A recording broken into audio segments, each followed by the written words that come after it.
Bapak Ibu guru yang saya hormati, terima kasih atas kehadirannya, sudah menyempatkan atau mungkin harusnya sudah bisa mundur, ternyata harus menyempatkan diri.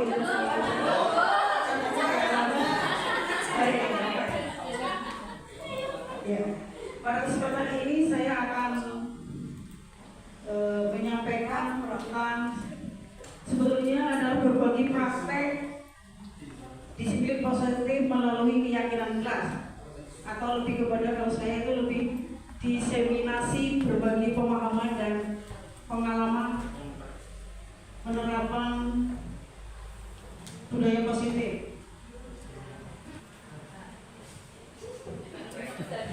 Gede mari kawati. Suhunya itu maju suhu. Tujuan adalah menciptakan budaya positif di sekolah. Guru dan teknik menjadi tauladan dalam disiplin positif. Guru memahami posisi kontrol, segitiga restitusi dalam menangani kasus di sekolah. Ya, proses pembelajaran yang diharapkan adalah kita dalam pembelajaran yang berpihak atau selaras dengan pemikiran Ki Hajar Dewantoro, yakni pembelajaran yang berpusat pada murid. Kemudian pembelajaran artinya guru di sini nanti sebagai fasilitator dalam pembelajaran. Kemudian kita memberikan kebebasan pada siswa untuk berekspresi dan menyampaikan pendapat. Kemudian harapannya adalah berikutnya pendidikan atau pembelajaran yang menyenangkan. Yang kelima nanti adalah bagaimana sih menumbuhkan budi pekerti atau pendidikan karakter. Kemudian yang terakhir adalah bagaimana pembelajaran itu menuntun, bukan menghukum siswa. Yang selama ini kita lakukan adalah menghukum siswa. Ya. Nilai-nilai yang harus kita miliki sebagai seorang guru yang pertama adalah mandiri, reflektif, kolaboratif, inovatif, dan terakhir adalah berpihak pada siswa atau murid. Perubahan yang kita lakukan untuk murid harus dilakukan secara berkesinambungan atau kontinu ya, agar menjadi disiplin itu menjadi sebuah budaya positif yang ada di sekolah. Ya, disiplin positif adalah intinya ini adalah bagaimana sih cara penerapan disiplin positif yang mengajarkan anak itu menjadi bertanggung jawab dan menumbuhkan kesadaran diri berdasarkan nilai-nilai kebajikan. Nanti kita lihat nilai-nilai kebajikan itu yang selaras atau yang sesuai dengan pemikiran Ki Hajar Dewantoro adalah nilai-nilai yang sesuai dengan profil belajar Pancasila. Kemudian disiplin positif ini lebih ke arah disiplin diri yang dapat mengontrol diri dalam melakukan segala tindakan. Kemudian dapat membuat murid itu memahami dan menyadari bahwa motivasi internal itu bukan akibatnya dipaksa atau paksaan atau aturan, bisa juga karena pujian ataupun hukuman. Yang selama ini adalah kita melakukan ada anak yang berbuat salah itu kita hukum rata-rata. Ya artinya misalkan kenapa sih bisa datang terlambat ke sekolah? Harusnya kita tanya dengan sebuah nanti kalimat yang lebih apa ya, positif lah, kalimat-kalimat yang positif. Contohnya nanti makna kata disiplin ya, sebenarnya kita sudah mendengar disiplin. Disiplin itu apa sih sebenarnya? Intinya yang kita itu lebih kepada tata tertib ya, kepatuhan, peraturan, padahal atau lebih nanti dihubungkan dengan hukuman. Padahal sebenarnya itu berbeda. Karena disiplin itu harus diharapkan jangan memberikan hukuman malahan. Jangan memberikan hukuman, tetapi bagaimana disiplin itu dimaknai menjadi sesuatu yang dilakukan oleh seseorang kepada orang lain untuk mendapatkan kepatuhan. Ya, cenderung menghubungkan kata disiplin ini dengan ketidaknyamanan. Berikut nilai-nilai kebajikan. Nah, nilai-nilai kebajikan yang selaras dengan pemikiran Ki Hajar Dewantoro itu adalah yang diharapkan pendidikan itu adalah yang sesuai dengan profil belajar Pancasila. Yang pertama beriman, bertakwa kepada Tuhan Yang Maha Esa dan berakhlak mulia, kemudian mandiri, bernakal kritis, berkebinekaan global, bergotong royong dan kreatif. Kemudian ini ada nilai-nilai kebajikan berdasarkan proyek The Victor Project ya. Ini ada biasanya dengan kata-kata peduli, rajin, integritas, rasa hormat dan seterusnya. Itu banyak, ada gotong royong, tenggang rasa, belas kasihan, percaya diri, komitmen, kebersihan dan sebagainya. Itu misalnya yang identik dengan rajin itu keberanian, kesantunan, kreatif, semangat, kedermawan dan sebagainya. Itu banyak. Kemudian teori motivasi, kemudian ada hukuman, penghargaan dan restitusi. Teori motivasi intinya ini berdasarkan pendapatnya Glenn. Sebenarnya itu ada motif manusia itu memiliki 3 motivasi perilaku. Artinya murid kita itu berperilaku itu melalui 3 motivasinya. Yang pertama adalah untuk menghindari hukuman, itu yang pertama, atau menghindari ketidaknyamanan. Yang kedua adalah motivasi untuk mendapatkan imbalan atau penghargaan dari orang lain, bisa juga berupa pujian dari gurunya ataupun dari teman-temannya. Kemudian yang ketiga adalah motivasi untuk menjadi orang yang mereka inginkan dan menghargai diri sendiri dengan nilai-nilai kebajikan yang mereka percaya. Pada saat ini, bila posisi guru itu harus sudah bisa memilih dan mana yang murid kita yang termasuk pada posisi yang pertama untuk menghindari hukuman ataupun posisi yang kedua. Kalau murid kita ternyata termotivasi atau berperilaku memiliki ciri yang 1 dan 2, berarti motivasinya adalah berasal dari motivasi eksternal. Kemudian bila murid kita berperilaku tapi untuk menghargai dirinya dengan nilai-nilai yang mereka percaya, itu termasuk motivasi internal atau instinktif yang sudah ada dalam diri siswa.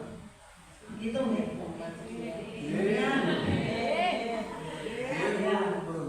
Untuk menjadi orang yang mereka inginkan dan menghargai diri sendiri dengan nilai-nilai yang percaya tadi, itu adalah merupakan motivasi internal. Harapannya kita sebagai guru atau intinya ini menghindari hukuman dan pemberian penghargaan berlebihan, misalnya pujian yang terlalu berlebih gitu, agar bisa meminimalisir motivasi eksternal dalam diri murid. Ini maksud hukuman dan penghargaan. Apa sih restitusi? Hukuman tadi ya sudah ya, hukuman ternyata kita misalnya ada anak yang berbuat salah, datang terlambat ke kelas atau masuk kelas, itu biasanya guru lebih kepada sifat kita itu adalah menghukum atau memberikan hukuman. Kenapa sih kalian masuk terlambat ke kelas, tidak mengikuti pelajaran, misalnya begitu ya. Nah itu selama ini adalah yang kita lakukan itu. Padahal seharusnya posisi kita sebagai guru atau itu adalah berada pada posisi manajer. Artinya tujuannya apa? Menyadarkan murid untuk mengetahui kesalahannya dan mengetahui apa sih kalau itu perbuatan salah kenapa dilakukan begitu, agar mereka menemukan solusinya sendiri. Itu begitu, itu harapan pendidikan yang sesuai atau diinginkan oleh Ki Hajar Dewantoro. Harapannya adalah pendidikan kita adalah seperti itu. Apa sih restitusi? Restitusi adalah proses menciptakan kondisi bagi murid untuk memperbaiki kesalahan mereka sehingga mereka bisa kembali kepada kelompoknya. Ini menurut pendapat Gosen, dengan karakter yang lebih kuat. Restitusi juga merupakan proses kolaboratif yang mengajarkan murid untuk mencari solusi untuk masalah mereka dan membantu murid berpikir tentang orang seperti apa yang mereka inginkan dan bagaimana mereka harus memperlakukan orang lain. Ini menurut pendapat Gosen juga.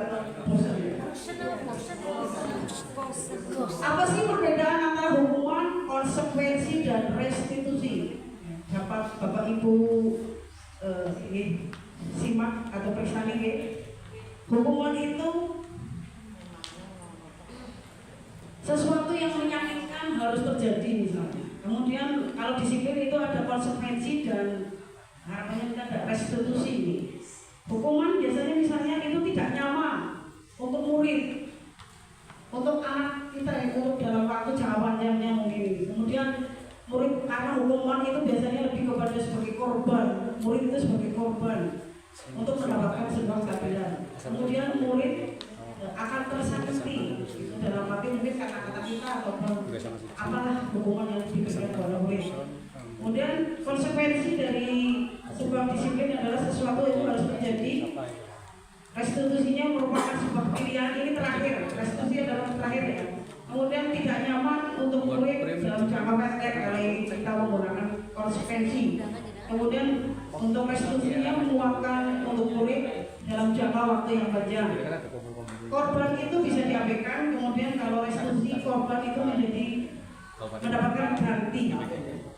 Murid itu dibuat tidak nyaman, kalau yang restitusi murid itu mendapatkan penguatan.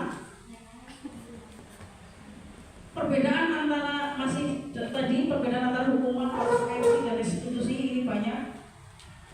Ada perilaku agresif, pasif, meningkat, kemudian konsekuensinya penguatan hanya bertahan dalam jangka pendek. Kemudian restitusinya masalah terpecahkan dan seterusnya ini. Monggo bisa diperiksa nih. Misalnya ini peraturan adalah titik-titik, maka kamu harus titik-titik. Itu kan hukuman ya. Kemudian konsekuensinya seperti apa? Apa peraturannya? Kenapa kalian bisa menanyakan peraturan yang sudah ada? Menggunakan kalimat seperti itu. Terus atau mampukah kamu atau kalian melakukannya? Mungkin itu. Nah, kalimat-kalimat yang lebih ada. Kemudian kalau restitusi, apa yang kamu yakini atau kalian yakini? Kemudian apa yang bisa kalian lakukan untuk memperbaiki masalah yang sudah kalian perbuat misalnya gitu. Kita artinya kalimat dengan kalimat yang lebih halus ya, dengan kata yang lebih sopan begitu ya. Kemudian kalau dengan kalimat yang negatif biasanya awas, kalau tidak dilakukan lagi awas kamu nanti ya, dan seterusnya. Itu yang kayak sebuah ancaman itu dengan kalimat yang negatif. Kemudian kalau contoh kalimat yang netral, lakukan apa yang saya katakan. Kemudian yang kalimat positifnya, apakah hal ini yang sesungguhnya ingin kamu atau kalian lakukan, gitu ya, dan seterusnya. Ini bisa diperiksa nih Bapak Ibu semua. Kemudian dihukum oleh sebuah penghargaan. Ini menurut pendapatnya Alfi ya, baik penghargaan maupun hukuman adalah cara-cara mengontrol perilaku seseorang yang menghancurkan potensi untuk pembelajaran yang sesungguhnya. Ya. Ini intinya gini, pada saat tadi kan ada 3 motivasi ya, motivasi yang Bapak atau siswa lakukan. Ada 3 motivasi perilaku manusia. Itu ada 3 ya, karena ingin satu mendapat hukuman, atau untuk menghindari hukuman atau ketidaknyamanan, kemudian untuk mendapatkan penghargaan, dan terakhir untuk menghargai diri agar sesuai atau berperilaku sesuai yang diinginkan. Kalau motivasi perilaku manusianya misalnya berupa penghargaan, itu intinya lebih memiliki dampak yang kurang baik terhadap murid.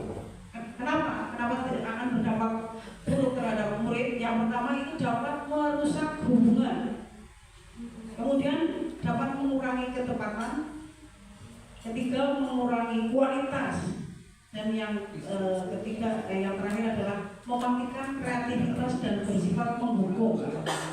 Itu kalau kita misalnya sering memberi anak itu termotivasi karena sebuah penghargaan atau bisa juga dengan sebuah pujian, itu dampaknya itu kurang baik. Kalau kita sering artinya jadi nanti harapannya anak itu akan tergantung dengan kita memberikan sebuah pujian terus atau penghargaan yang terlalu berlebih, gitu ya.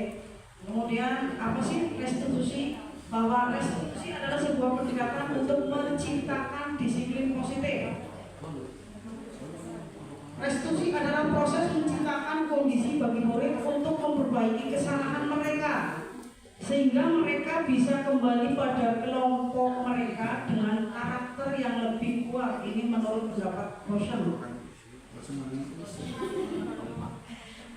Restitusi itu membantu murid menjadi lebih memiliki tujuan, disiplin positif, dan memulihkan dirinya setelah berbuat salah.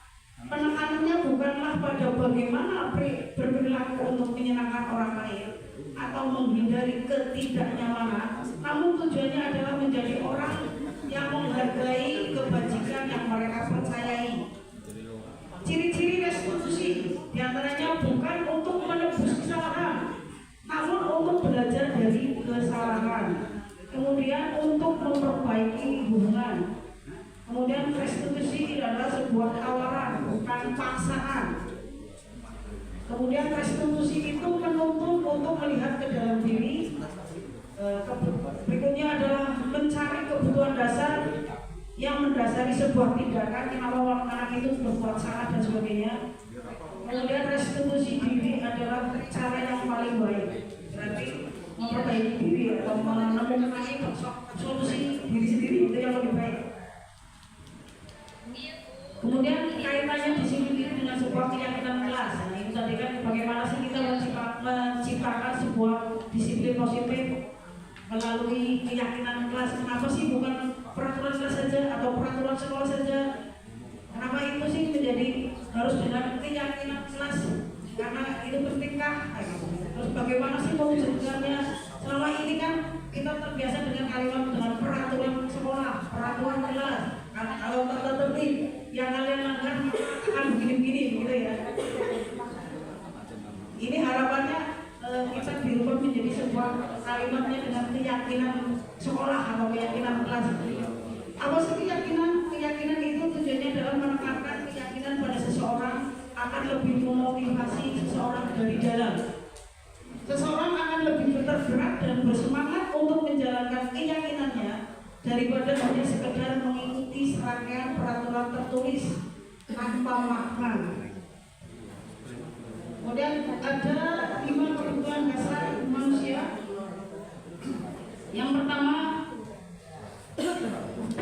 kebutuhan untuk bertahan hidup atau survival ya.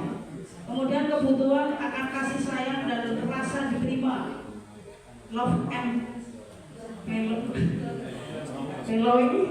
Kemudian yang ketiga adalah kebutuhan akan kebebasan, freedom.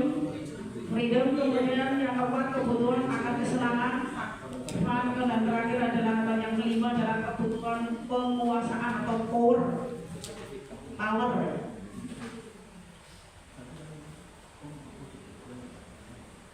Contoh atau ini adalah prosedur pembuatan atau pembentukan sebuah keyakinan sekolah atau keyakinan kelas. Yang pertama, mempersilahkan warga sekolah atau murid-murid di sekolah untuk bercurah pendapat tentang peraturan yang perlu disepakati sekolah atau di kelas. Kemudian yang kedua, mencatat semua masukan-masukan dari para murid atau warga sekolah bisa dengan di papan tulis atau di kertas besar atau plano misalnya, di mana semua anggota kelas atau warga sekolah bisa melihat hasil dari curah pendapat tadi. Yang ketiga, nanti susunlah keyakinan kelas sesuai dengan prosedur pembentukan keyakinan sekolah atau keyakinan kelas. Kemudian gantilah kalimat-kalimat dalam bentuk yang negatif itu menjadi sebuah kalimat yang positif. Contoh kalimat negatif, jangan berlari di kelas atau di koridor. Kalimat positif yang baik adalah berjalanlah di kelas, begitu ya. Misalnya, jangan membuang sampah sembarangan. Kalimat positifnya, buanglah sampah pada tempatnya. Mungkin seperti itu ya. Dan seterusnya itu awal ibu bahasa Indonesia itu lebih pintar ya, contohnya Pak Selamat. Kemudian posisi kontrol seorang guru atau posisi kontrol kita. Tentang itu ada 5 ya posisi kita. Pertama, kita sebagai penghukum bagi murid-murid kita, kemudian membuat rasa bersalah bagi murid kita, ataukah kita memposisikan diri sebagai teman bagi murid kita, ataukah yang terakhir kita adalah sebagai pemantau yang memonitoring, ataukah kita nanti sebagai manajer saja. Harapannya posisi kita itu adalah posisi yang saya lingkari ini adalah sebagai manajer. Kenapa sih harus sebagai manajer? Karena kalau kita sebagai penghukum nanti anak berarti termotivasi karena hanya dia untuk menghindari hukuman itu yang menyebabkan kurang baik. Kemudian kalau kita membuat siswa itu merasa bersalah juga kurang tepat, karena nanti anak tidak akan berusaha untuk memperbaiki kesalahannya. Kemudian kalau kita posisi kita kepada murid kita yang bersalah hanya sebagai teman, berarti kita hanya apa ya? Anak itu menjadi alat guru kayak kontrol dewek, artinya anak itu menjadi tergantung dengan kita. Terus kalau kita hanya memantau, artinya anak tidak bisa mengenali atau menemukan solusinya. Harapannya sebagai guru, posisi kita adalah sebagai manajer. Sebagai manajer adalah kita bisa ya mempertanggungjawabkan perilaku murid agar bisa menemukan solusi dari masalah atau kenapa sih dia berbuat salah ini. Kemudian untuk tadi segitiga restitusi itu ada 3. Ini kenapa sih kita menggunakan segitiga restitusi? Segitiga ini digunakan untuk mengatasi permasalahan murid-murid yang melakukan kesalahan. Yang pertama adalah dengan tadi menstabilkan identitas. Yang menstabilkan identitas di situ ada contoh kalimatnya adalah adakah cara yang lebih baik, yang efektif untuk mendapatkan apa yang kamu butuhkan. Kemudian yang kedua adalah dengan validasi tindakan yang salah. Kamu tentu punya alasan kenapa sih kamu melakukan sebuah kesalahan. Itu pertanyaan yang bisa disampaikan kepada siswa. Kemudian ketiga, meyakinkan atau menanyakan sebuah keyakinan. Misalnya nilai-nilai apa yang telah kita sepakati di kelas atau di sekolah ini. Nah, kalau mereka bisa menemukan, oh ini saya salah, berarti saya harus begini, berarti anak itu sudah bisa menemukan solusinya atas kesalahan yang dia perbuat. Kemudian budaya positif melalui pembiasaan dan keyakinan kelas. Pembiasaan ya bisa yang tadi misalnya dengan kalau yang pagi itu ada pembiasaan Asmaul Husna yang biasa disampaikan oleh Pak Hussein maupun dan sebagainya, itu ada baca itu melalui bisa melakukan seperti itu. Kemudian keyakinan kelas bahwa untuk dapat menciptakan budaya positif pada murid diperlukan kolaborasi dari semua pihak, guru, orang tua, komite atau pihak lain yang terkait. Cara yang dapat dilakukan adalah dengan mengaplikasikan keyakinan kelas dan melakukan pembiasaan yang dilakukan secara kontinu. Begitu dari saya, kurang lebihnya mohon maaf. Sekian, terima kasih. Monggo silakan barangkali ada pertanyaan atau nanti disimpan dulu. Saya akhiri. Wassalamualaikum warahmatullahi wabarakatuh. Waktu saya kembalikan.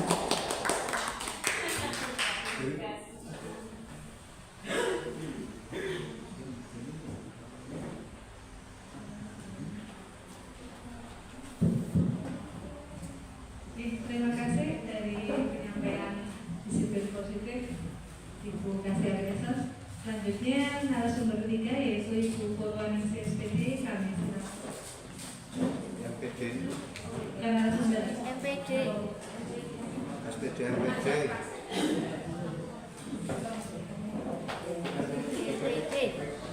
Bismillahirrahmanirrahim.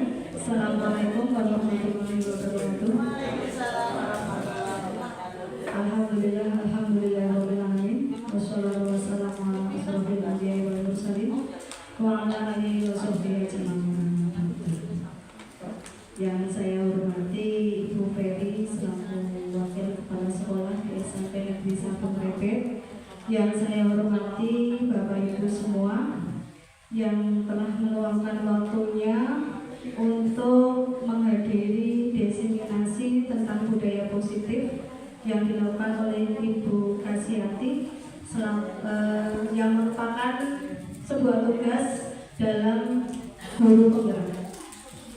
Ini sama seperti yang saya lakukan pada waktu berapa tahun yang lalu, bahwa ketika kita menjadi guru penggerak itu ada tugas di modul 1.4 yaitu untuk diseminasi tentang disiplin positif.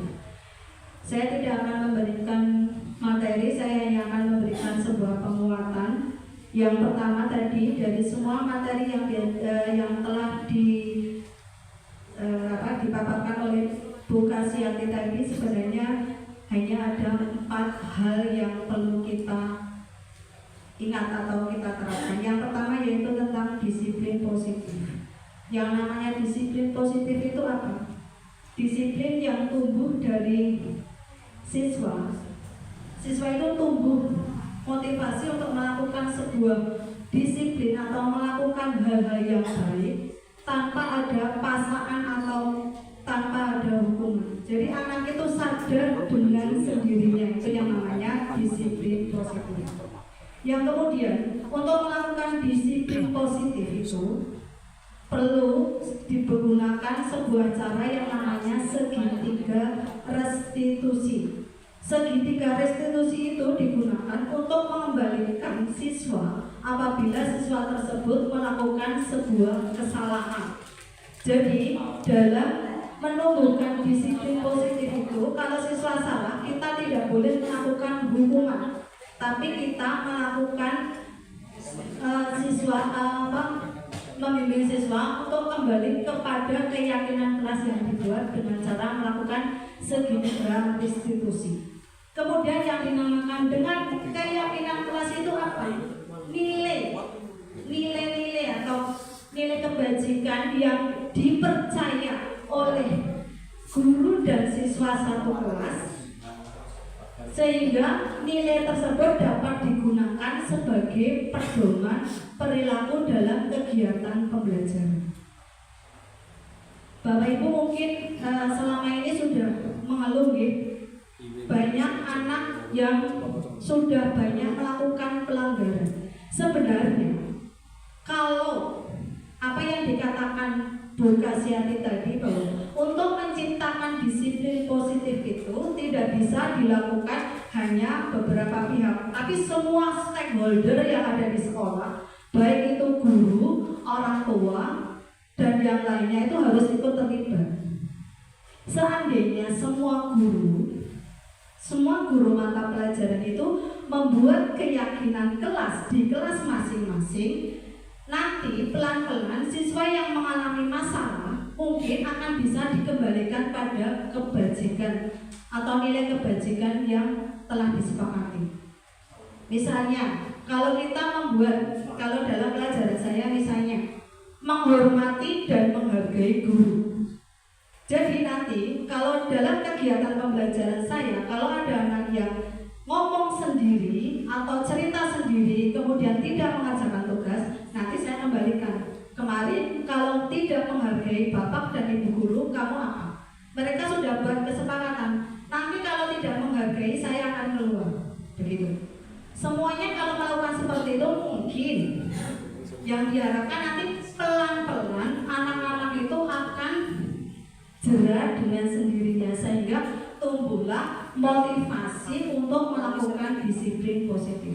Tapi kalau yang dilakukan hanya beberapa, ya mungkin nanti untuk tumbuh disiplin positifnya mungkin tidak akan bisa tumbuh. Itu butuh beberapa, mungkin semuanya. Kalau semuanya melakukan seperti itu, nanti anak akan, ya aku jebule nek pelajaran bahasa Jawa, nek orang disiplin positif kok metu. Misalnya nanti di pelajaran IPA, aku kok orang manut, aku kok metu. Nanti lama-lama anak-anak itu akan itu. Oh iya jebule melanggar tidak sesuai aturan, nanti lama-lama saya tidak bisa ikut pelajaran. Dan kalau di pelajaran saya tidak hanya masalah menghargai, juga masalah ketertiban. Jadi mulai dari rambut, sepatu sampai baju, kalau tidak sesuai aturan, anak akan sepakat keluar kelas. Terutama kalau rambut, sekarang saya sudah melihat kelas 9 itu rambutnya sudah mulai aneh-aneh diikuti. Jadi nanti kalau pas pelajaran saya, kalau dia rambutnya tidak rapi, ya mereka akan dengan sendirinya keluar.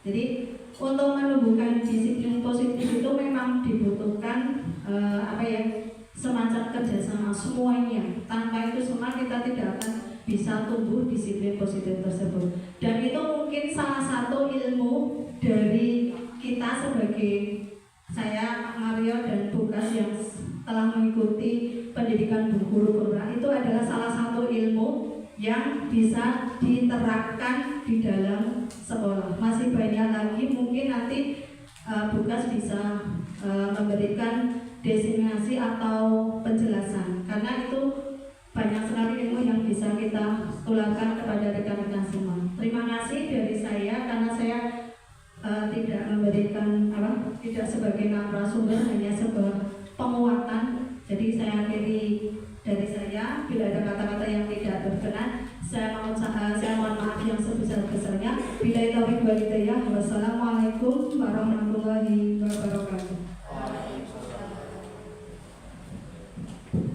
Terima kasih atas penguatan yang diberikan oleh Buput. Mungkin ada sesi yang selanjutnya adalah pertanyaan, diskusi dan pertanyaan. Monggo Bapak Ibu, apabila ada pertanyaan untuk narasumber 1 dan 2, kami silakan.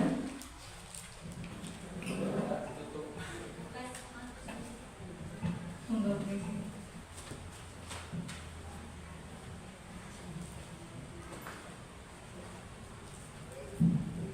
Silakan untuk yang mau mengajukan pertanyaan. Tanya jawab. Waktunya sampai jam 2. Monggo silakan.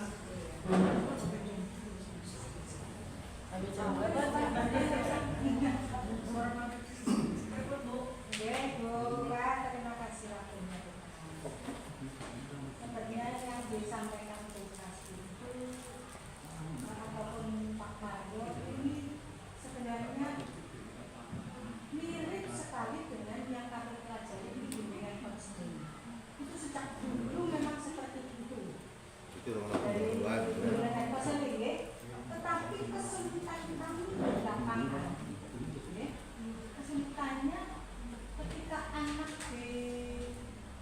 ada anak yang misalkan karena kita menerapkan tata tertib, Pak. Kemudian anak melanggar dari salah satu tata tertib yang muncul, gitu. Kemudian ternyata sekarang tidak sesuai dengan apa yang dituntut Merdeka, gitu. Kesulitannya lagi begini, Bukas. Anak ketika dikasih restitusi begitu, sepertinya tetap anak tidak ada perubahan, angin banget perubahan. Benar loh. Terus ditanya mana deh, kok karena terpilih terus karena kayak apa? Nggak menang baik. Jajan ngomong kayak apa? Ya terserah bu. Terserah mandi. Nah ketika kemudian kita kembali ke tata tertib itu, kita dipersalahkan ternyata karena di tata tertib itu di belakang lembaran ada yang namanya KPS begitu. Kita terhadap lagi dan sekarang KPS kecenderungan memang tidak kita pakai Pak Mario. Malah saya tadi sering-sering dengan dukun sambil kayak ini, tentunya ada kesepakatan wali murid juga ya. Yang wali murid di kelas itu loh Pak, di kelas itu bersama-sama dengan wali kelasnya mungkin, sehingga nanti ketika kesepakatan itu dibuat, wali murid sudah tahu apa sih dampaknya ketika anak kami melakukan apa yang seharusnya tidak. Itu Pak Mario. Kemudian tadi kesulitan kami ketika sekarang ini seperti ini, ada anak yang melakukan satu tindakan yang betul-betul adalah di luar pemikiran kita begitu, dan itu mengancam nama baik daripada sekolah gitu. Kemudian sementara kita tidak boleh menaklukkan yang namanya hukuman itu. Orangnya kontak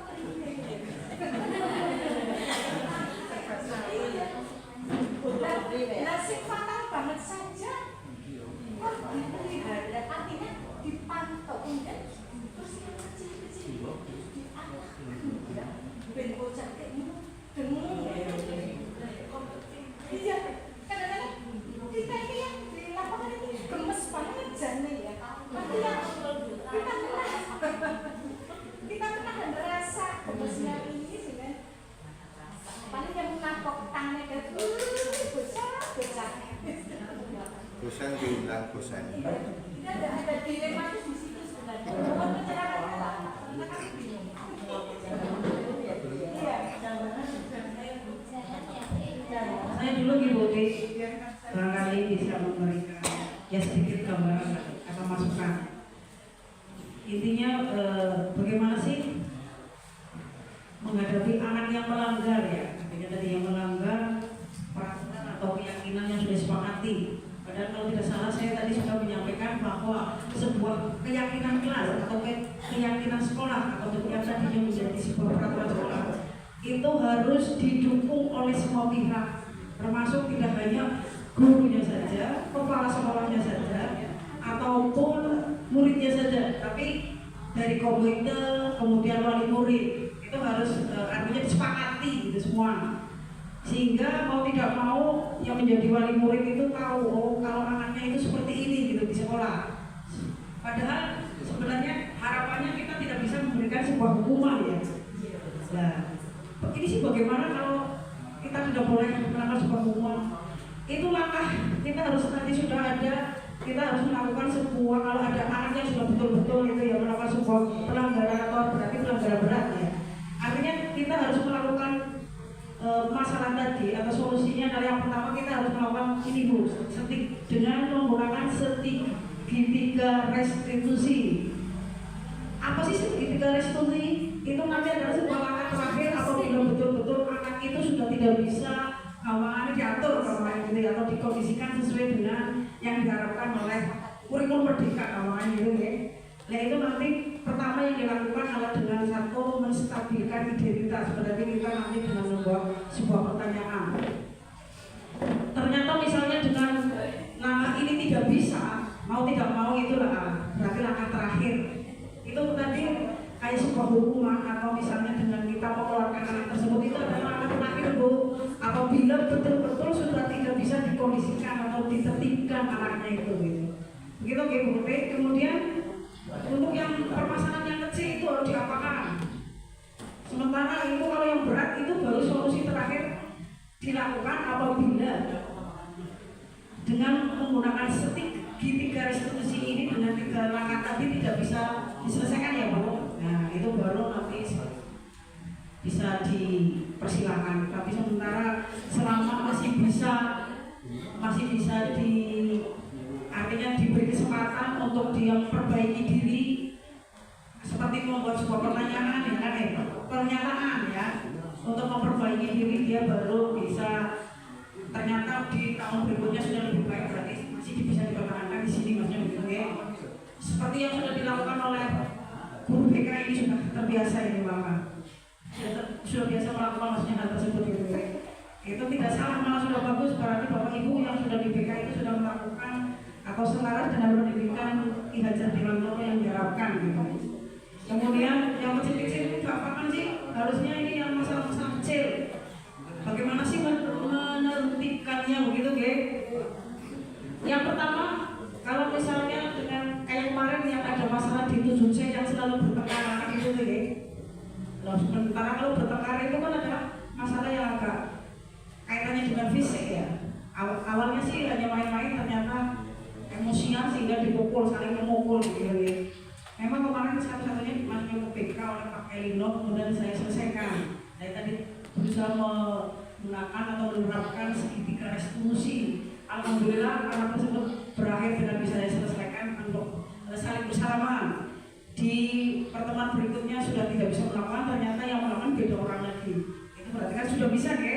Itu yang kecil-kecil kaitannya dengan tukaran, mengejek, menghina, atau pukul dan sebagainya, atau itu bisa kita upayakan dengan menggunakan atau menerapkan segitiga restitusi. Yang pertama, nanti kita sebetulnya ada banyak contoh-contoh bagaimana sih menstabilkan identitas. Kemarin saya sih hanya sudah membuat video, tapi takutnya videonya tidak kurang tepat ya, baik gitu ya.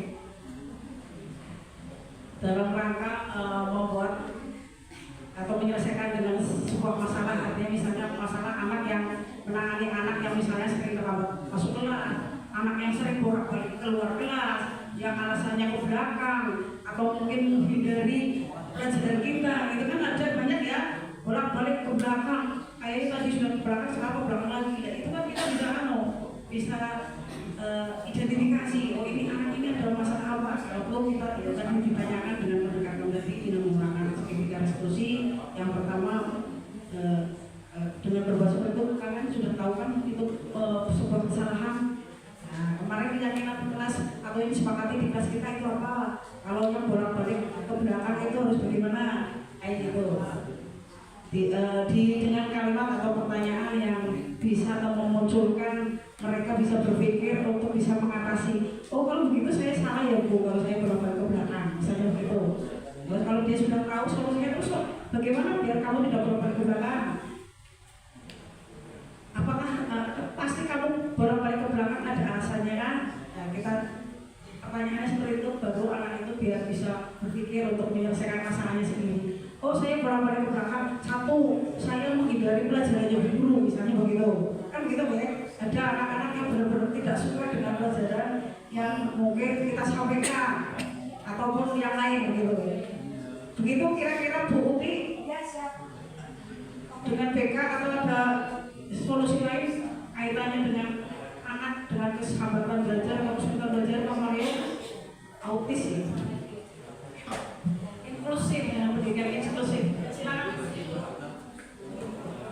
Ya, terima kasih Bu. Saya mencoba menanggapi dulu ya. Yang pertama kaitan dengan segitiga restitusi. Yang pertama tadi ada istilah menstabilkan identitas. Saya belum mudeng yang namanya yang distabilkan kok identitasnya. Bukan emosionalnya yang distabilkan, tapi identitasnya. Identitasnya berarti kan biografinya ya. Atau gimana nanti mau penjelasan. Kemudian yang kedua, kalau dilihat dari penjelasan tadi kaitan dengan keyakinan kelas, berarti ada kesepakatan antara kedua belah pihak. Ya, kedua belah pihak. Bagaimana kalau terjadi pelanggaran yang dilakukan siswa di luar keyakinan yang sudah dibuat? Karena ketika guru dengan siswa membuat keyakinan bersama, itu kan belum tentu saat itu semua yang kita inginkan tercakup di sana. Terus berikutnya, apakah keyakinan kelas ini dari masing-masing guru mapel ini ditulis ataukah hanya berupa lisan saja? Kalau hanya lisan kan ada kemungkinan orang itu lupa. Tapi kalau ditulis dipajang di kelas kok begitu? Ada 11 mapel berarti ada 11 keyakinan ditulis kabeh gitu ya. Pelayanan seperti apa? Yang terakhir kaitan yang sudah ada di sini dari dulu itu ada angka kredit pelanggaran siswa, ada KPS yang tahapannya itu jelas. Tapi ini jelas bukan kesepakatan antara dua belah pihak, ini dari sekolah memberikan amang-amang pada siswa ya. Tapi kan tahapannya jelas. Apakah AKPS ini bisa dimasukkan di dalam keyakinan tadi sehingga memudahkan guru BK untuk bisa menangani masalah yang dihadapi anak, sehingga tahapannya itu jelas.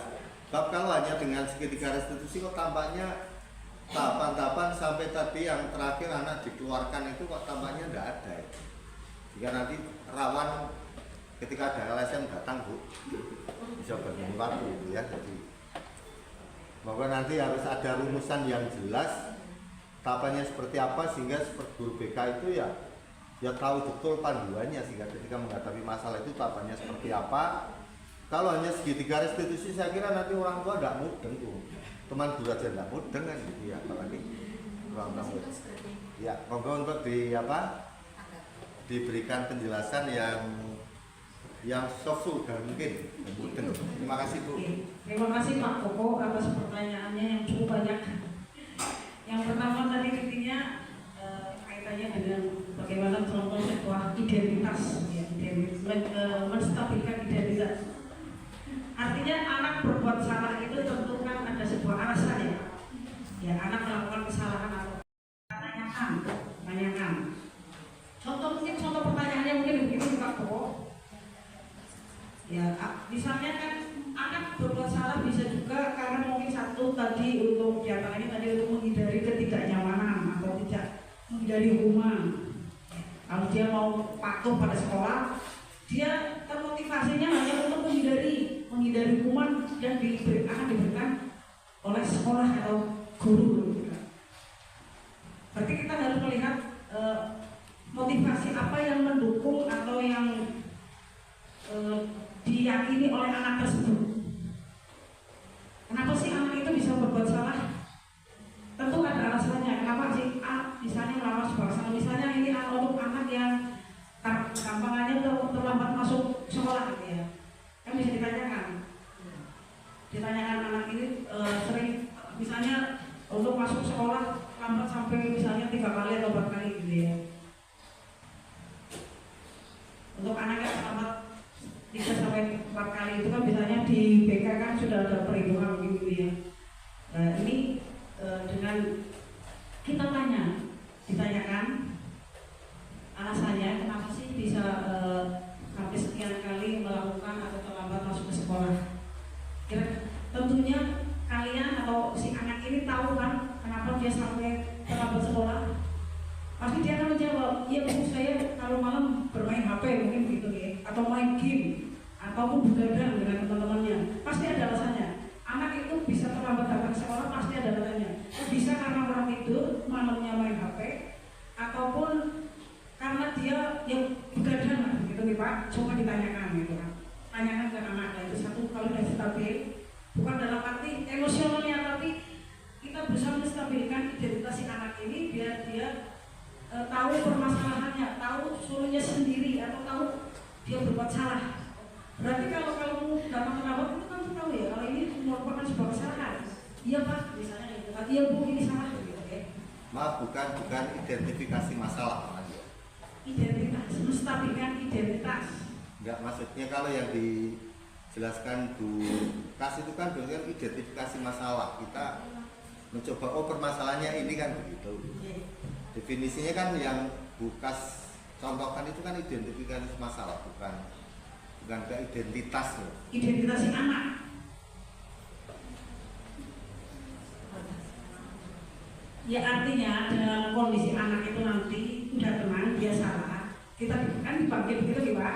Nah kan berarti kan misalnya, oh ini anak salah, kalau kita panggil dengan kita memposisikan diri sebagai teman lah, intinya udah dia begitu tenang, kita tanya begitu Pak.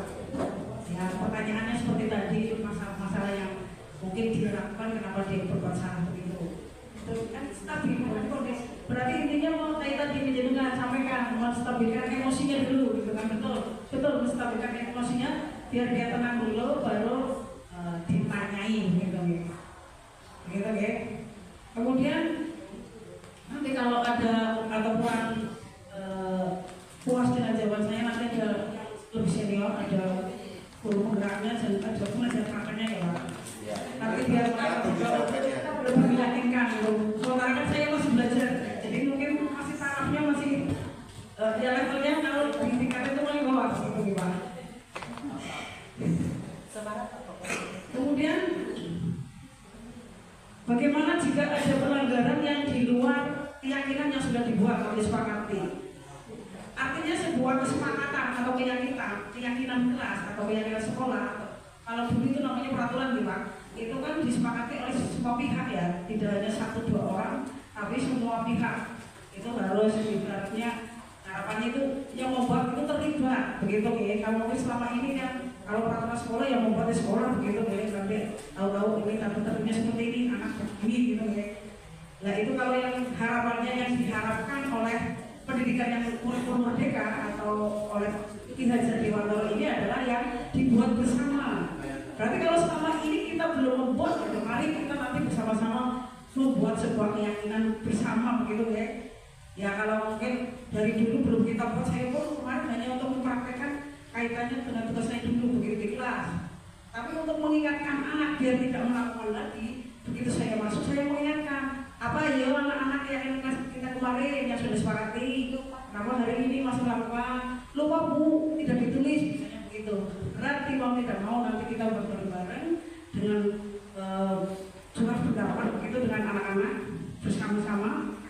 Nanti apakah masing-masing guru harus membuat sebuah keyakinan mungkin begitu ya, tapi tidak kadang-kadang kalau Alangkah lebih baiknya kalau nanti misalnya sama guru membuat sebuah keyakinan, nanti kita gali bersama mana yang sama kita samakan gitu, jadi nanti biar seragam untuk semua di kelas, baik dari kelas 7 sampai 8. Jadi nanti anak-anak yang ternyata masih melanggar, ya nanti kita bagaimana menertibkannya atau mencari solusinya begitu Pak.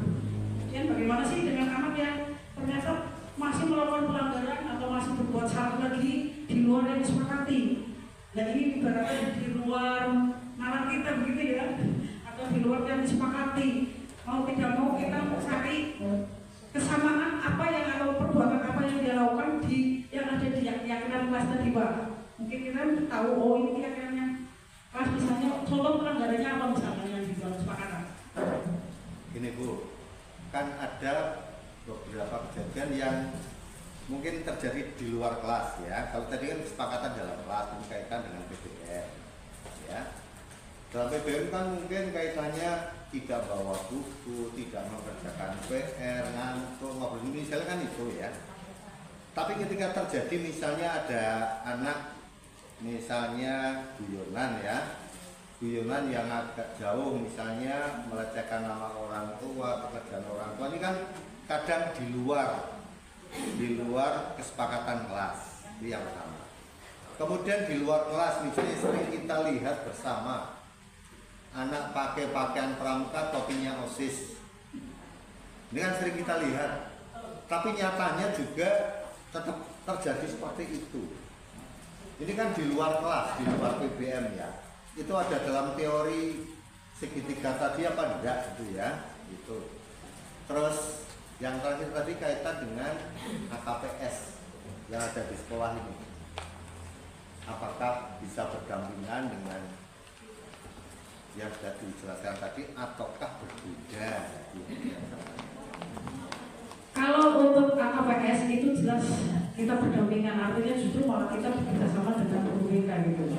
Gitu ya. Kemudian untuk keyakinan kelas, apakah harus secara lisan atau tertulis? Sebaiknya ditulis Pak, atau tertulis nanti kita baca di masing-masing kelas.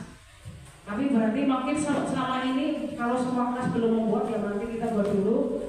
Nanti kita bisa juga dengan semua guru mapel berkumpul lagi boleh dengan untuk pengendalian keyakinan kelas yang sudah dibuat di masing-masing kelas gitu ya. Kemudian apakah pelanggaran yang di luar yang disepakati di sekelas, berarti mau tidak mau pada saat di luar, artinya masing-masing guru sudah membuat sebuah atau guru mapel membuat keyakinan di semua di mata pelajarannya, itu kan bisa jadi berbeda nih Pak, antara guru si IPS dengan guru IPA atau guru PKN ataupun guru olahraga. Apalagi guru olahraga lebih banyak di lapangan, itu kan tentu akan lebih berbeda ya. Mau tidak mau berarti nanti setelah dibuat bersama, nanti kita mungkin berkumpul untuk disepakati mana yang mau kita angkat dari keyakinan yang sudah ada atau dibuat oleh masing-masing kelas gitu ya, biar disamakan. Kemudian kira-kira ini kalau yang di luar itu bagaimana anak-anaknya mungkin gitu bisa juga dimasukkan pada saat penyepakatan lagi gitu ya Pak. Gitu ya. Kira-kira atau ada buku mau menambahkan Bapak Mario, ini buku dulu ya.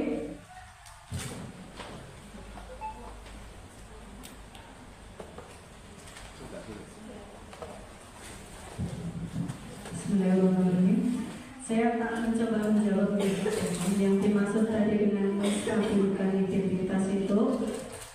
Artinya itu murid ditenangkan dulu emosinya. Setelah murid tenang, kemudian baru ditanya, kenapa kamu melakukan pelanggaran itu? Jadi ditenangkan dulu, distabilkan. Yang distabilkan memang betul emosinya. Terus untuk tadi ya keyakinan kelas, nanti kalau misalnya 11 guru berarti semua guru ditempel-tempel. Tidak Pak, nanti anak disuruh menulis di buku mata pelajaran masing-masing. Setelah kita buat keyakinan kelas, anak disuruh menulis. Jadi nanti kalau anak tersebut melakukan pelanggaran, kita buka. Ayo, keyakinan kita yang telah kita buat itu apa? Jadi tidak usah ditulis di tempel-tempel di kelas enggak, tapi ditulis di mata pelajaran, buku mata pelajaran masing-masing. Untuk yang yang AKPS itu bisa berdampingan dengan dengan keyakinan kelas. Itu bisa, karena keyakinan kelas itu sumbernya dari nilai-nilai kebajikan universal. Yang artinya kan ada disiplin, ya, ada kebersihan, ada menghormati, ada menghargai dan sebagainya, banyak sekali. Jadi nanti butir-butir yang ada di AKPS itu bisa dimasukkan dalam sebuah keyakinan kelas, tapi cara membuatnya itu harus ada masukan dari siswa, dari orang tua, dan dari guru, bukan dari sekolah sepihak. Itu yang namanya keyakinan. Jadi ada usulan. Terus misalnya kalau anak seperti ini hukumannya apa? Tadi kata seperti Bu yang dilakukan. Keyakinan kelas bukan berarti tanpa hukuman, kan kita membuat konsekuensi.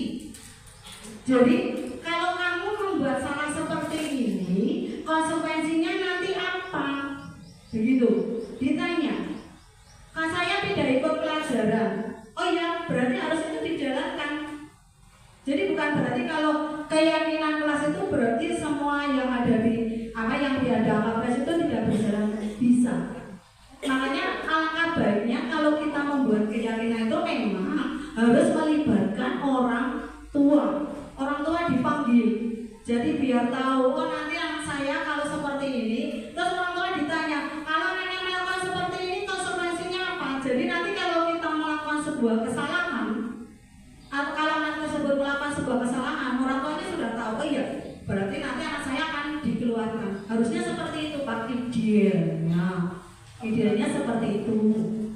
Terus untuk peraturan sekolah yang kita pampang-pampang itu untuk di kurikulum merdeka itu memang tidak boleh. Kita tidak boleh memasang peraturan-peraturan seperti itu, tidak boleh. Peraturan itu atau keyakinan itu harus asalnya caranya dari rembukan dari guru, siswa, orang tua. Kita tidak boleh memasang, tidak memakai topi, tidak boleh. Menggunakan kalau masalah positif dan itu, tapi semua butir-butirnya itu harus hasil diskusi antara guru, siswa, dan orang tua. Begitu. Itu namanya keyakinan. Bukan berarti itu ya, bukan berarti kalau dengan keyakinan kelas berarti nanti anak tidak dihukum. Tidak, tetap bisa dilaksanakan dihukum, tapi konsekuensinya itu atas masukan dari orang tua, siswa. Jadi apa-apa itu intinya kesepakat dulu, bukan kita sepihak yang memutuskan. Itu bedanya seperti itu antara peraturan dan keyakinan. Oke, gini. Ya mungkin ini ada sesuatu yang baru ya, karena selama ini kan kita pertemuannya KPS. Tapi dengan adanya model baru seperti ini, saya kira bagi guru BK ini ada kesulitan. Ada kesulitan, saya mencoba memahami. Sebab kalau di KPS itu tahapannya jelas ya, jumlah angka pelanggarannya sekian, nanti ada peringatan tertulis, ada pemanggilan orang tua pertama, kedua, dan seterusnya.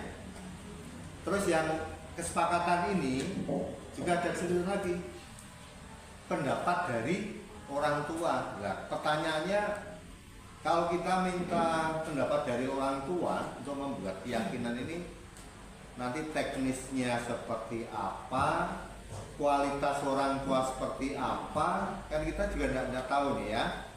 Terus ketika memberikan masukan bentuknya seperti apa, terus latar belakang anak kan juga beda-beda ini, sehingga tingkat kemungkinan nanti terjadi pelanggaran itu juga bervariasi. Kalau dari latar belakang anak yang broken misalnya, ini bisa terjadi nanti tingkat pelanggarannya juga tinggi kan gitu ya. Nah, tahapan seperti apa yang nanti akan dipakai sebagai patokan? Yang namanya sekolah kan tetap harus ada marwahnya. Yang namanya pelanggaran, katakan bocah orang nggak PR, saya kira tidak hanya sekali dia melakukan. Pasti kan ada batasan mau berapa kali kan gitu ya. Nah, itu jadi tahapan-tahapan seperti itu yang menurut saya ini masih membingungkan ini ya. Masih rancu yang memang kesepakatan sudah harus ada dengan orang tua, tapi seperti apa kita belum, masih awang-awang. Mohon penjelasannya. Sehingga nanti ketika dilaksanakan kurikulum merdeka yang di kelas berarti yang AKPS copoti kabeh itu ya. Kalau sudah dipakai kan mesti harus dilepaskan itu. Tetapi sebagai penggantinya seperti apa kan harus jelas. Ini sekolah ya. Rumusannya harus jelas, tahapannya jelas, sehingga nanti ketika ada anak yang betul-betul melanggar, ya guru BK ya tahu tahapannya. Kira-kira coba guru BK Tianis mudeng apa belum? Kalau saya sebenarnya mau bertanya Pak. Nah, Untuk AKPS, saya menanggapi yang betul tadi, ini kan angka kredit pelanggaran, berarti bentuknya adalah hukuman semua. Sedangkan di kurikulum merdeka tidak boleh ada hukuman. Dan kita selama ini memang setelah ada kurikulum merdeka, AKPS suruh tidak dipakai sama sekali. Itu yang jelas ya. Makanya seperti Pak Bob sampaikan, kami memang tidak membuat hukuman-hukuman yang seperti disampaikan tadi di kasih nilai ya, menjerahkan anak. ayo kuis Satu angel. yang saya sampaikan adalah saya berdiri ya. Ya. Nah, Reko harus satu lagu. Harus satu lagu.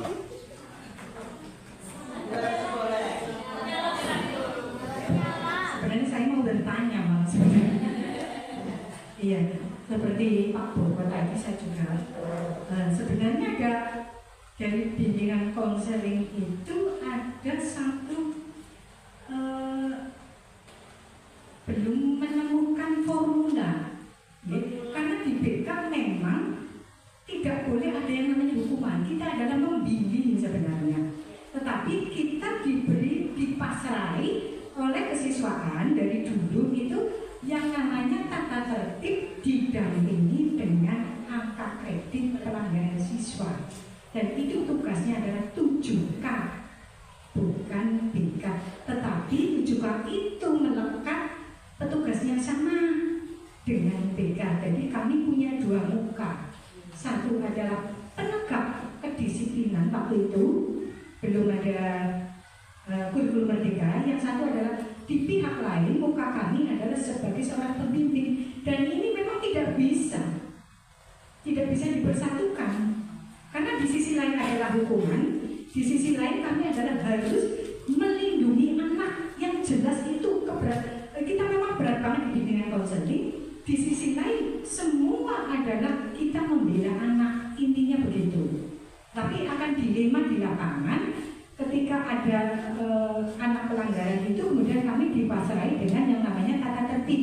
Dan sekarang tata tertib itu sepertinya tidak dipakai lagi karena ada berubah formula menjadi keyakinan kelas.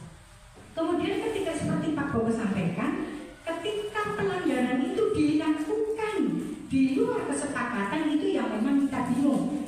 Saya cerita sedikit, mungkin ini sebenarnya masih sangat rahasia sekali.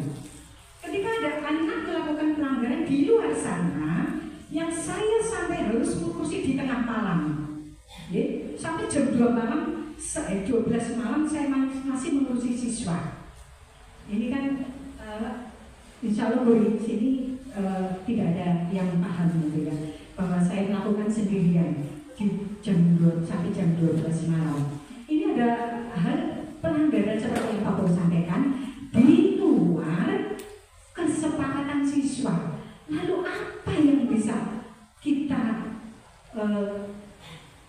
bina, kita bimbing, sedangkan itu tindakannya adalah sudah sangat di luar kemampuan saya.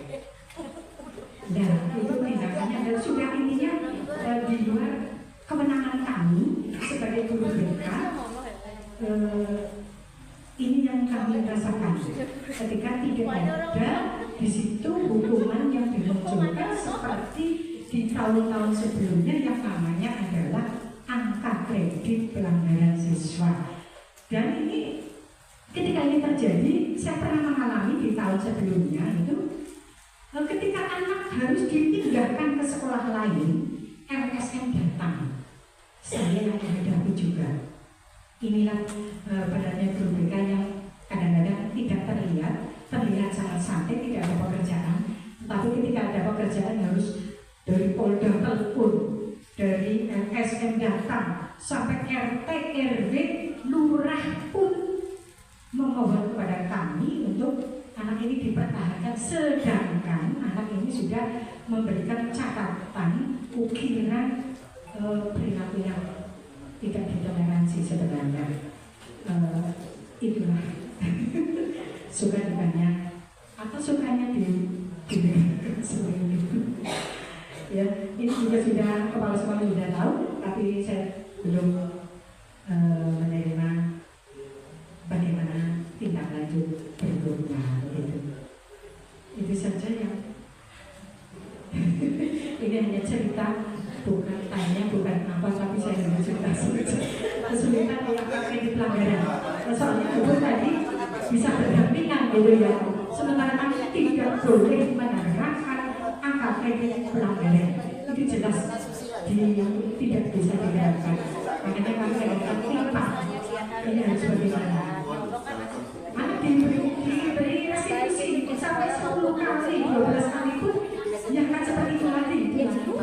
Dan itu tidak boleh dikeluarkan.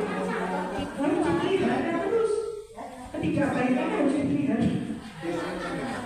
Itulah resiko daripada sebuah kebijakan oleh pemerintah kurikulum.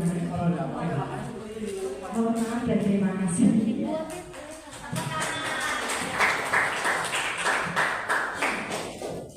Terima kasih ya, tadi saya akan menyampaikan yang Pak Bowo ya, prosedurnya bagaimana. Ini sih seperti yang saya alami ketika anak saya di Sambas ya. Sambas itu dalam membuat sebuah keyakinan kelas atau membuat sebuah program itu meminta perwakilan orang tua anak untuk datang diajar rembukan. Nah, mungkin nanti di sini itu bisa diterapkan. Kita mungkin bisa memilih orang tua perwakilan dari kelas 7A berapa, kelas 7B berapa, atau mungkin bisa diambil satu pararan kelas 7 berapa, kelas 8 berapa begitu Pak. Nah itu untuk masalah teknisnya nanti mohon Bu Ferry yang menjelaskan bagaimana untuk tindak selanjutnya atau prosedurnya bagaimana. Terus untuk yang kedua, yang selanjutnya tadi bukan berarti bahwa peraturan itu tidak boleh diperlakukan Bapak Ibu. Yang namanya keyakinan kelas itu, kalau keyakinan kelas itu global, misalnya disiplin begitu. Terus kemudian misalnya kebersihan, kemudian beriman dan bertakwa. Kalau peraturan kan banyak ya, A, B, C, D, D, dan F dan sebagainya. Cuma nanti kalau mau dimasukkan ke dalam keyakinan itu digolong-golongkan. Misalnya kalau tidak datang terlambat di sekolah, berarti itu nanti masuknya ke disiplin, begitu Pak Bowo. Lah, sebelum itu menjadi sebuah keyakinan, tadi sudah saya bilangkan, peraturan itu disosialisasikan dulu kepada orang tua. Biar nanti orang tua memberi masukan, oh ini loh, ini tidak pas, ini pas, begitu. Terus kemudian untuk tadi yang hukuman tadi, hukuman itu diganti dengan konsekuensi, bukan hukuman. Kalau hukuman itu berasalnya dari sekolah, tapi kalau konsekuensi itu asalnya dari orang tua. Boleh dilakukan misalnya anak melanggar ini, AKPS-nya sekian, boleh, tapi orang tua juga harus tahu dulu, harus setuju dulu, begitu. Jadi bukan berarti kalau namanya itu disiplin positif keyakinan kelas itu bukan berarti bilang semuanya tidak. Itu sebenarnya masih tetap bisa dilakukan, tapi yang penting diskusilah untuk masalah teknisnya. Nanti monggo Bu Ferry yang akan melapori dengan Pak Azan bagaimana supaya keyakinan kelas itu bisa terwujud. Kalau tidak ada semacam itu nanti ya bentuknya tetap peraturan. Nah, di dalam kurikulum merdeka itu tidak boleh ada peraturan. Sebenarnya peraturan itu kan A, B, C, D banyak sekali deh. Tapi kalau keyakinan kelas itu global. Intinya toh disiplin, rajin, begitu Pak. Tidak datang tepat waktu, tidak boleh terlambat. Itu berarti maksudnya rajin, begitu Pak. Cuma perilakunya bermacam. Tadi yang saya tanyakan itu kan tahapannya sampai ketika si A itu mendapatkan konsekuensi sebagai kata dari hukuman ya. Untuk si A misalnya konsekuensinya harus pindah ke sekolah lain atau dikeluarkan. Itu kan tetap guru BK yang menangani toh. Iya. Nah, maksud saya itu tahapannya itu seperti apa? Itu kan harus ada pedoman yang jelas. SOP. Nah, itu SOP-nya harus jelas. Kalau hanya disampaikan golongannya ini boleh, kita harus menyampaikan ke orang tua permasalahannya. Jadi orang tua kan juga berbeda-beda tingkat pemahamannya. Jadi ini harus ada sesuatu yang bersifat baku. Karena di sekolah ya. Terus tadi tahapan yang dengan orang tua itu seperti apa? Kalau tadi dikatakan perwakilan satu kelas misalnya 30 orang. Diambil 5 orang, apakah 5 orang ini betul-betul mewakili pendapat 30 orang? Kita kan juga belum yakin. Delale sing diundangi wong tuane bocah sing apik-apik kabeh. Misal gitu ya. Di luar yang 5 orang ini sing bocah sing mandan berandalan dan ini yang kemudian berisiko tadi kena konsekuensi. Ini nanti kan menimbulkan masalah bagi sekolah. Jadi perhitungan-perhitungan seperti itu menurut saya juga harus cermat, sehingga tadi saya sampaikan itu, maksud saya itu memudahkan orang yang di lapangan itu bekerja gitu. Ketika ada tahapan yang jelas kan guru BK itu tahu saya langkahnya ini, maksud saya itu yang saya maksudkan. Jadi konkretnya seperti apa? Oke, Pak Bapak mencoba. Sebenarnya gini, kalau kita sebenarnya dari pendidikan selama guru bergerak itu dibekali seperti ini. Kita itu adopsi dari guru BK sebelumnya. Di guru lama itu kan misalkan kayak bukti memegang jenengan warna lama. Sementara di guru-guru yang baru ini kan mencoba contoh anak kurang apapun atau tidak pintar itu kan tetap diluruskan.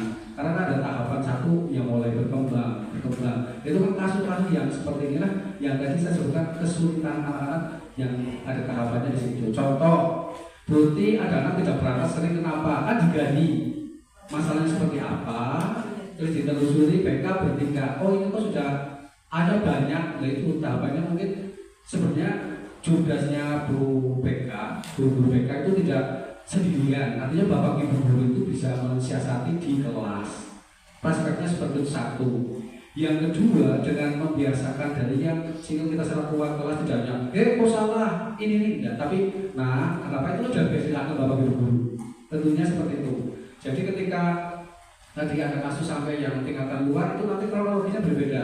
Kalau kita di program guru bergerak sampai batasan dari luar masuk di pikirkan detail itu ya sampai dengan nanti anak yang mutil yang ini nanti banyak kasus itu kan termasuk yang di dalamnya PR buat kita semua bahwa pendidikan di era sekarang digital bocah melu apa pinter naik dolanan HP. Tapi ketika di pelajaran Zoom itu kan sudah banyak bapak guru merasakan betul.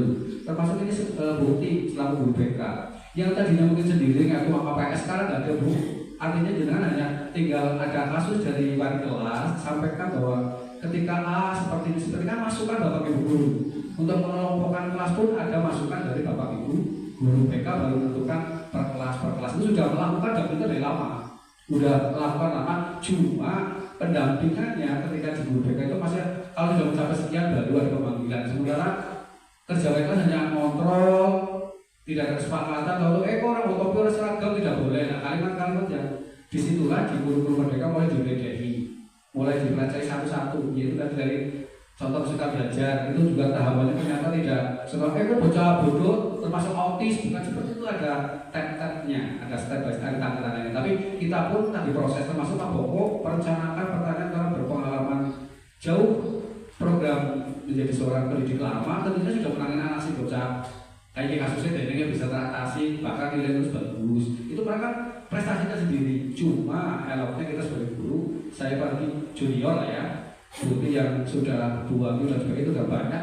Justru kasus-kasus yang itu udah pernah dilakukan hanya tendensinya mungkin hanya ikatan aturan, ikatan karena sebuah apa sebut. Tapi bukti antara strategi atau pindah nama di master mau ngene berdora. Nah itu kan menjadi sekarang tugas bapak ibu guru merdeka bukan apa merdeka bukan, tapi substansinya guru guru ini nanti diberikan tidak hanya sebagai guru saja, tapi juga fasilitator buat anak-anak.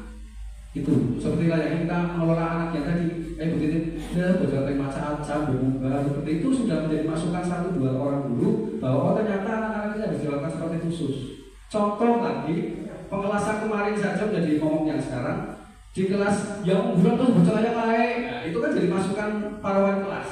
Dengan adanya seperti itu berarti persikapan bahwa tidak bisa dalam satu kelas itu harus yang tadi pinter KB kurang-kurang, tapi bagaimana menyikapi itu. Dari sisi katakanlah tadi perkembangan, nah dari sisi katakanlah tadi apa yang kita lakukan besok di praktek ini RHK ini sudah saya copy, itu nanti perilaku yang diulang mereka bisa ditanyakan nanti RPP-nya seperti apa, RPP-nya yang model di situ ternyata yang dibedakan nanti di AOP-nya baru itu. Ini yang perlu dicatat. Yang pertama nanti fokus perilaku yang pernah saya meneliti atau mengobservasi berupa lebih, kebetulan dia pakai yang disiplin positif. Lalu saya copy dan saya cari informasi dan sebagainya sumber. Ternyata saya dapat simpulkan ada 3 fokus kegiatan yang besok Bapak Ibu lakukan ketika praktek observasi kelas, bukan ulang lagi, tapi nanti ada 3 titik atau 3 fokus yang harus dilakukan Bapak Ibu guru. 1, yaitu guru melakukan refleksi dinamika kelas melalui kesepakatan kelas. Dan itu awal bulan dibentuk apa enggak. Itu nanti bisa saya share di grup Bu Ferry. Yang kedua nanti guru melakukan penguatan positif terhadap perilaku yang sesuai dan mendukung kesepakatan kelas. Contoh misalnya guru memberikan pujian kepada perilaku sendiri yang sesuai dengan tadi. Yang melanggar juga dapat pujian dalam tanda kutip. Yang bagus tetap biasalah, ia beri aplaus buat itu, boleh kan juga sering melakukan seperti itu juga. Sebenarnya udah banyak pada guru mengkopi. Yang ketiga nanti adalah guru memfasilitasi peserta didik menyadari konsekuensi dan memperbaiki perilaku tadi yang termasuk restitusi Pak. Jadi ada tahapan-tahapan yang perlu kita gali. Kita pun bertiga ini, Bubur, saya dan Bukas lagi mencoba menjadi bagian dari itu. Ternyata memang tidak gampang Bu. Teorinya iya muluk-muluk, tapi prakteknya pertanyaan kan Bu.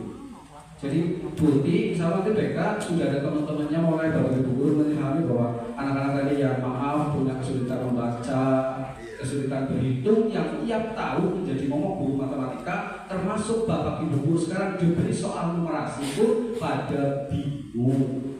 Itu jadi sekarang guru BK isi numerasi BK apa ya? Pernah mendengar kalimat seperti itu? Terus berubah jadi numerasi basic apa banyak order number buat cipok? Bukan itu, ini sudah diganti Bapak Ibu.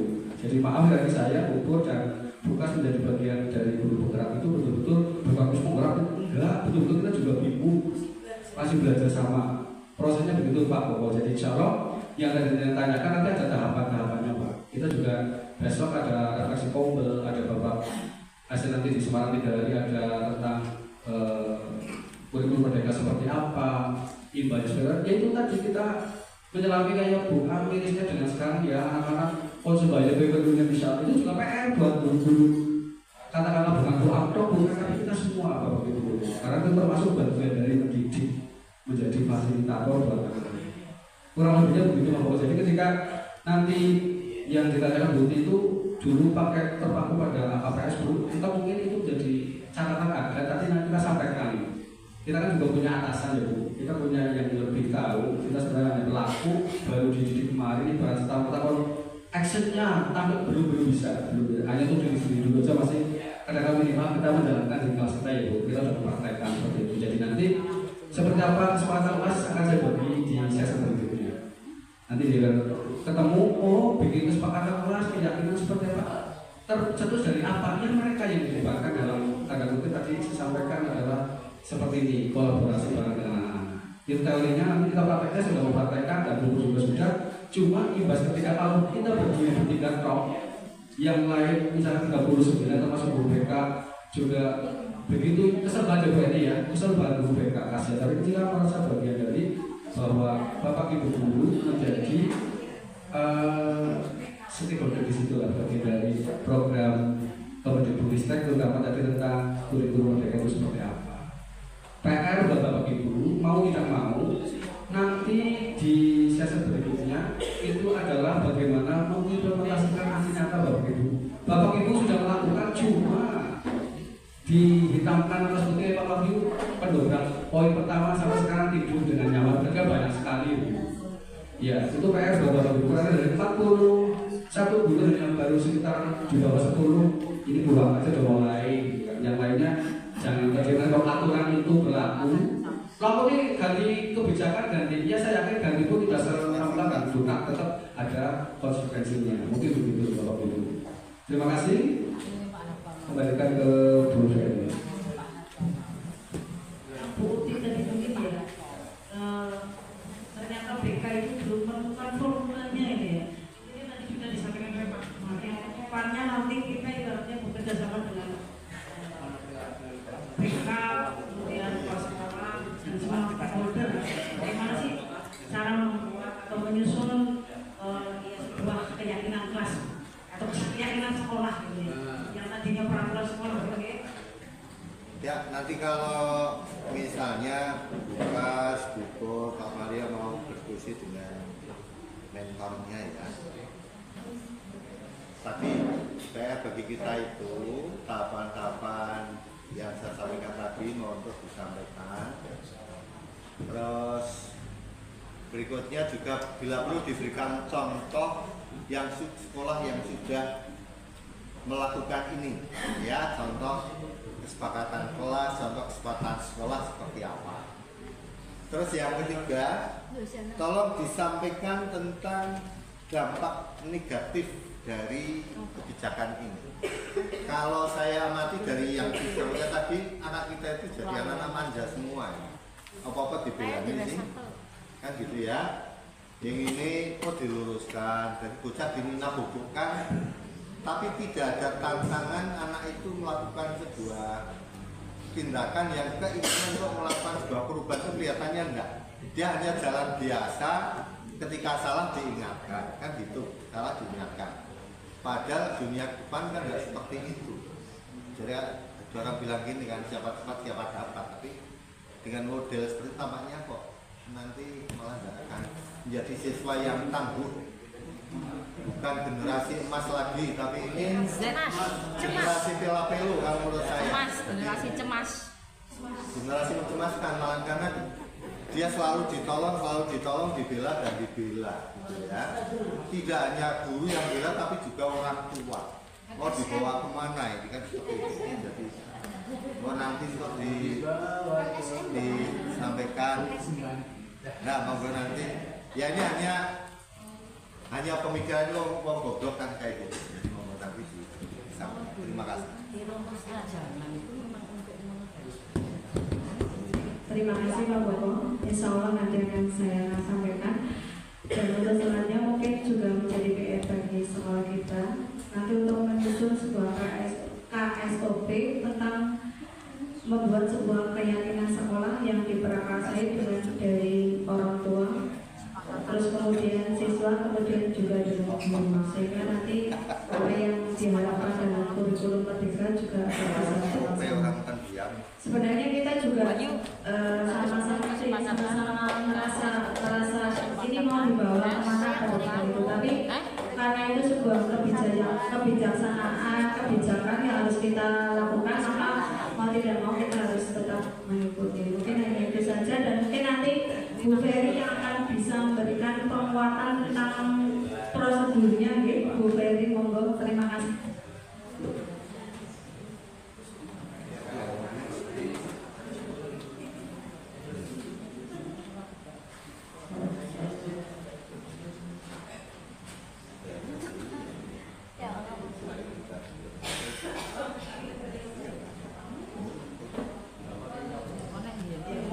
Dari saya karena sudah presentasi kurang lebihnya mohon maaf, barangkali ada hal atau yang kurang berkenan di kita semua, saya mohon maaf. Akhir kata, assalamualaikum warahmatullahi wabarakatuh.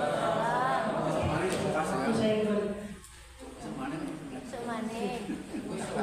Oh, guys bisa tahu. Besok sate. Tepuk tangan untuk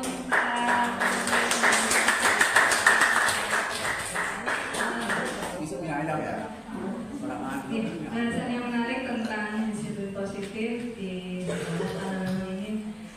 Sebenarnya hal-halnya atau kondisi sekolah itu kan secara hampir sama ya. Cuma kadang-kadang kurikulum Merdeka ini yang saya pelajari sebenarnya ya baru belajar. Kurikulum Merdeka ini hadir untuk mengakomodir perkembangan siswa. Jadi kita di sini mungkin sekolahnya sama, tetapi anaknya itu kondisinya sudah berbeda dengan anak yang 20 tahun yang lalu maupun anak-anak 10 tahun yang lalu. 50 tahun yang lalu tuh. Ya mungkin pas saya SMP mungkin nakalnya tidak seperti anak-anak sekarang. Dan yang mungkin dan itu coba digali di kurikulum Merdeka sehingga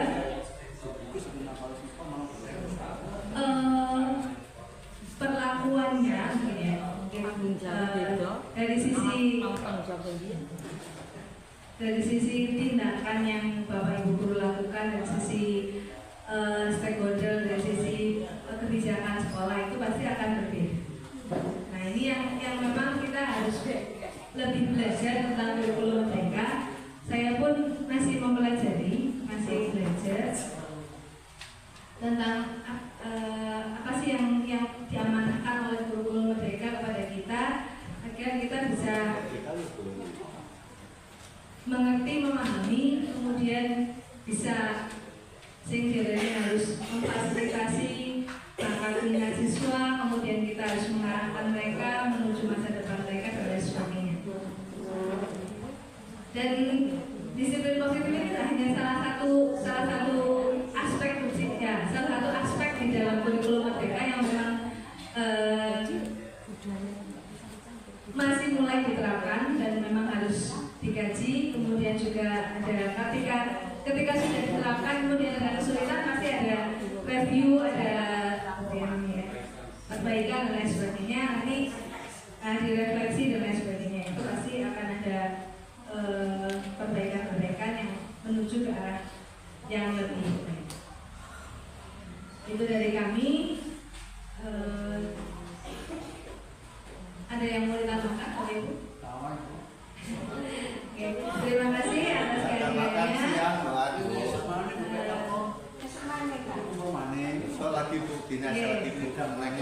Untuk bahasan yang selanjutnya mungkin kita nanti ada pemberitahuan dulu sehingga Bapak Ibu bisa mempersiapkan materi dan lain sebagainya sehingga kita bisa melakukan diskusi, sharing, kemudian saling berbagi praktik baik yang pernah dilakukan sehingga apa yang kita lakukan ke depan itu adalah sesuatu yang bisa lebih baik untuk kemajuan kita sebagai pendidik dan juga kemajuan dari lembaga SMP Negeri 1 Brepet. Terima kasih kepada para narasumber, terima kasih kepada Bapak Ibu yang sudah hadir di sini sampai saat ini bisa mengikuti dengan baik. Terima kasih untuk semuanya. Dari saya apabila ada kata-kata